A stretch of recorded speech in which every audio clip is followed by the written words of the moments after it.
I'm Retro. Bejeweled was everywhere in the 2000s. You've played it, your parents played it, maybe your friends, colleagues, or other employees, or even your boss have played this game. It's no wonder. It's everywhere. 2% of the world's population have played this game. If the game's popular, then they'll get a sequel. If that's not enough, they make spin-offs. And then they make merchandise and even board games, in fact. There are 2 board games of Bejeweled out there, but that wasn't enough. They wanted a 3rd game, which is what we will be talking today. The success of Bejeweled and Bejeweled 2 was staggering. There was even mentions of Bejeweled 3 at the end of Bejeweled 2's puzzle mode. So they knew that they had to make another game. But before that, they had to work on other projects. After all, it's Popcap. They made tons of other games besides Bejeweled. So they ended up making 2 spin-offs beforehand. But after the release of Bejeweled Twist, they actually started getting worked on for Bejeweled 3. After 2 years of development, Bejeweled 3 was released on December 7th, 2010. They said that this was Bejeweled's biggest and brightest gem in the trailer, but how big are these gems anyways? In the Xbox 360 version of Plants vs. Zombies, there's a letter with a zombie holding a Bejeweled gem. Using pixel calculations, and the fact that a zombie is 5 foot 9 inches, this gem is 15 inches tall. That's pretty big. In fact, I'm pretty sure these white gems are disco balls. They're massive. But like Bejeweled 2, there are many ports of Bejeweled 3, which would be the Microsoft computers, Mac OS, iPhone, which is for some reason Bejeweled Classic, Android, PlayStation 3, Xbox 360, Nintendo DS, and Java, along with the Windows Phone. You know, the phone that tried to beat Apple's iPhone but failed horribly? Well, there's even an arcade machine, which is different from Bejeweled 2's arcade machine, including a slot machine.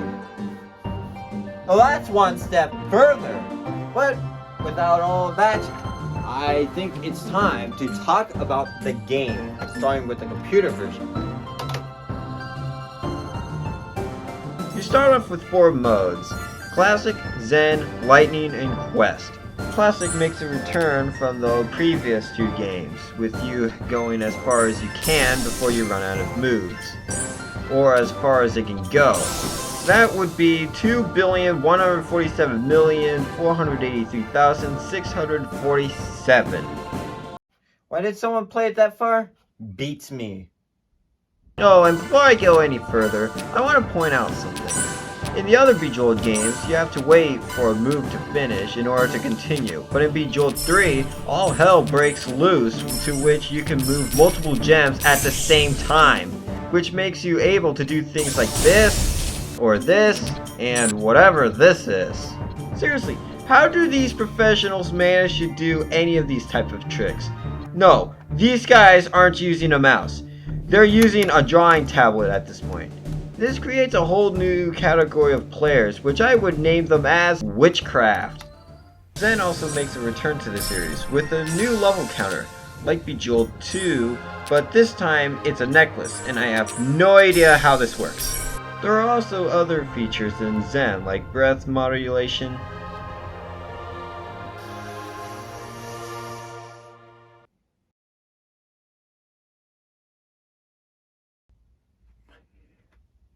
ambient sounds, mantras, which are messages to encourage the player in being a better person. You know, Popcap wanted to make mantras which discourages the person from smoking, but the ESRB would have slapped them with a T rating. So this shows that they want people to stop smoking, but they were okay with gambling. I mean, it's not like they didn't know there was a slot machine. They even advertised the darn machine in their YouTube channel. Finally, we have binaural beats.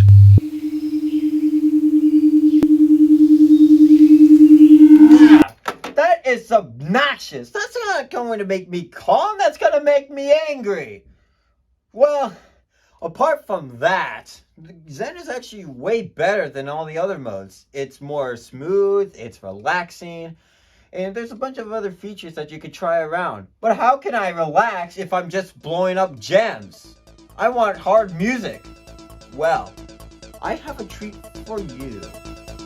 Get an audio file and convert it to an OGG file. Locate the game file, go to the ambient file, and drag the file in there. After you've done that, you can play your own music. Next up is Lightning mode, and I think this is the best mode in the game. You have 1 minute to rack up the most points. You have these time gems, and when you collect them, it will give you extra time for the next round. Also, if you make 15 fast moves, you can achieve blazing mode, where for a short period of time, every move explodes.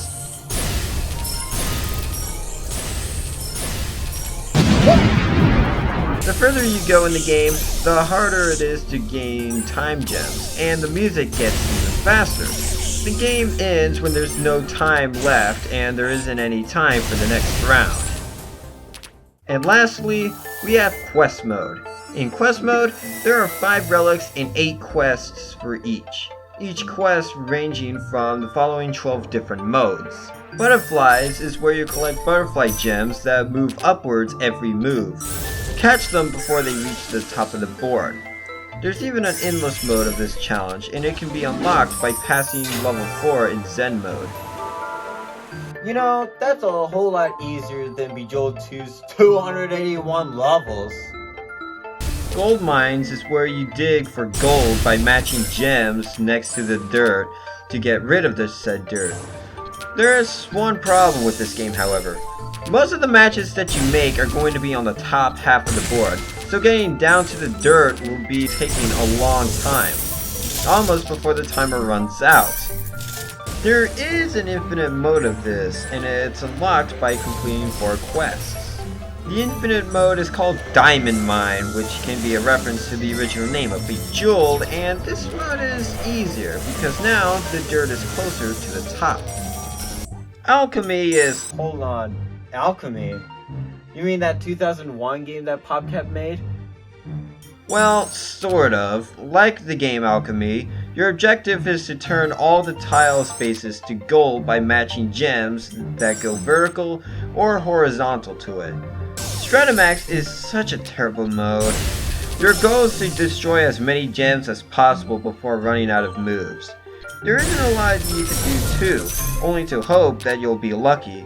And you better like this mode because it's repeated 5 times throughout the quest mode. Balance is an interesting concept. Here, you have to balance the number of red and blue gems. You lose if it gets too imbalanced, and you win by reaching a certain number of red and blue gems. It's a good idea, but usually you can speed through this challenge with ease, making it far too easy. Now, if you think Stratomax was unfair, wait until you play Avalanche. You have to reach a number of gems before the whole board gets filled with gems. What makes this mode terrible is that most of the time you only have one available move, which makes the challenge of skill non-existent. Like Stratomax, you have to play this mode 5 times. So great! A fourth of all the quests are taken by the 2 of the worst game modes ever. Time Bomb has 2 different variations. There's one where the bomb goes down every move, and the other goes down every second. But both are somehow easy. It usually feels like it only takes 1 or 2 moves to destroy a bomb. There are infinite modes of both on the Chinese version of the game. Why would there be 2 extra game modes for the Chinese version? It would make sense to have all the game modes for all the regions. But I gotta say, if you play Time Bomb, it's really fun.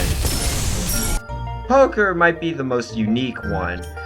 Your goal is to match gems of the same color to score points. You have a pair, spectrum, 2 pairs, 3 of a kind, full house, 4 of a kind, and a flush.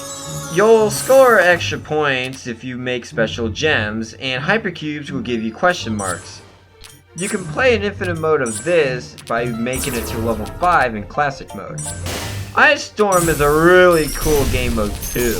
The objective is to collect enough gems before the ice reaches to the top. You can destroy an ice pillar completely by making vertical matches. There's an infinite mode of this as well, which is unlocked by reaching 100,000 points in lightning mode. Sandstorm is where you have to dig up the sand in order to find relics. Find them all before time runs out. And finally, we have Wall Blast, and it's my favorite one as well. Your goal is to destroy the brick tiles, but you can only destroy them by power gems. You either blow up, strike, or zap the tiles in order to get rid of the rock.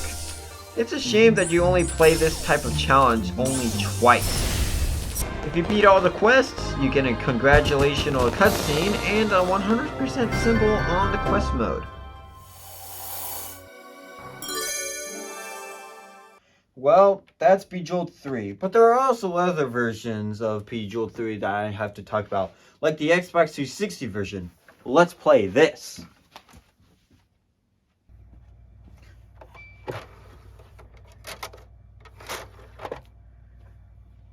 There are not a lot of differences between the PC and the Xbox 360 versions other than the changes in the menu screens. But one thing that this game has is a leaderboard. Yeah, an online leaderboard. So let's go see what kind of leaderboard there is on here.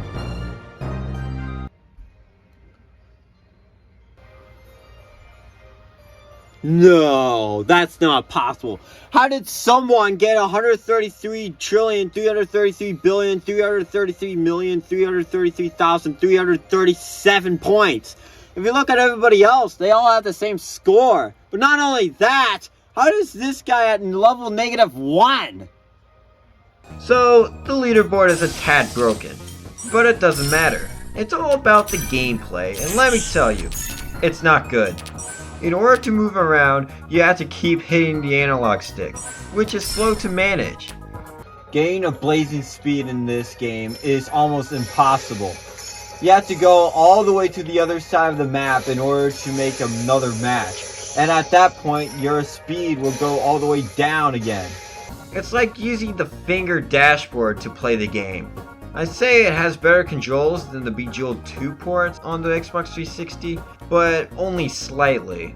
It's just more of a chore to do. But the port of the game is fine, just why would you be playing it on a home console? You're probably going to play Bejeweled 3 just to waste time, which means it's probably going to be on a car ride or bus, maybe even a train. So that means it has to be portable. A home console is definitely not portable enough. Well, speaking of portability, let's talk about the Nintendo DS version of the game.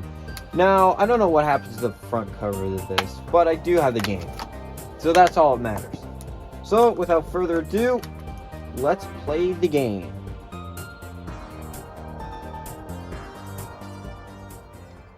The graphics are pretty good, but the music didn't really port well.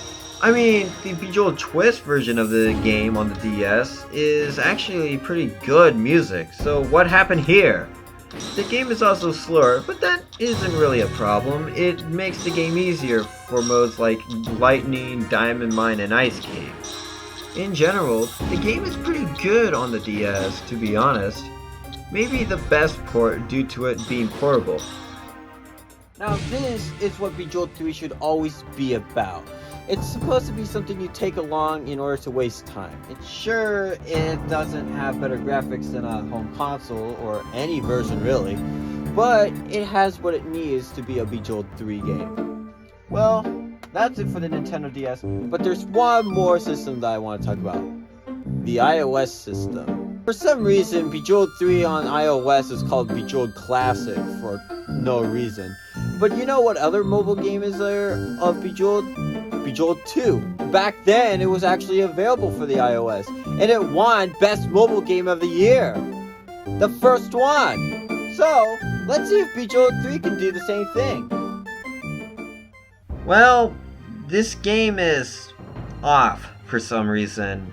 Not only it's called Bejeweled Classic despite being Bejeweled 3, there isn't a quest mode and you can only play poker 3 times. Not to mention that there are ads in this game, which is probably what you would expect on almost every mobile game nowadays.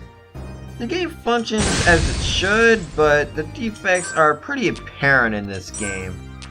In conclusion, Bejeweled 3 is a major improvement from the previous game. The music is less iconic, but it sounds really great. It has a little bit more content packed in, and overall a better game than Bejeweled 2. The other versions of Bejeweled 3 that I've talked about can vary between scores, but they're not way too off. However, I think the PC and DS versions are the best versions. Well, to wrap things up, Bejeweled 3 was a great way to end the series, and while there are other games that came out afterwards of Bejeweled, it's been 11 years since we got a last main installment. Now, Electronic Arts owns Popcap, but I'm still waiting for Bejeweled 4. But until then, I'm Retro, and I'll see you all next time.